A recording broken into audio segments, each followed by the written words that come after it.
رنگین او بیرنگه خبرونه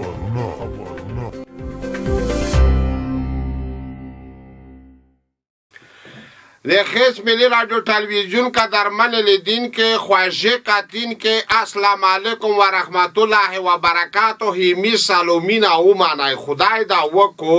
چې شه صحت ولرای په خپل چار لیارک شه تکړه او کامیاب وای غیجینا ونڅ و خبري نه تا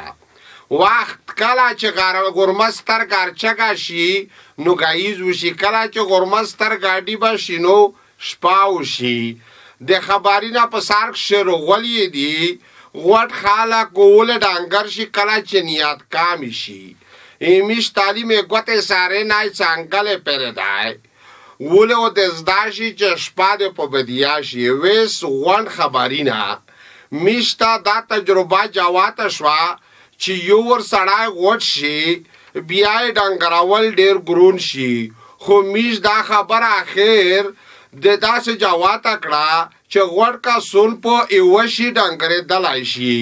د شپیژم خو نه پیژم پروګرام پر پیسارو نه ویایي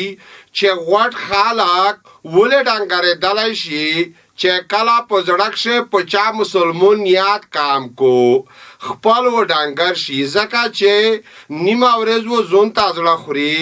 او نیمه ورځ و بل مسلمان تازړه خوري ا دې واجنه او په میاش کشه ایوا چې ټاکی وزن کموي میز و دا اخر و میز و د اخر ته ورورا سیدلی چې په دا سوره طریقه باندې سړای ډنګریږي نو غوړ خلک د زونینا ډنګر کو خو کله چې ډنګر شي بیا دا نیت کامی پرېږدي چې عادت نشي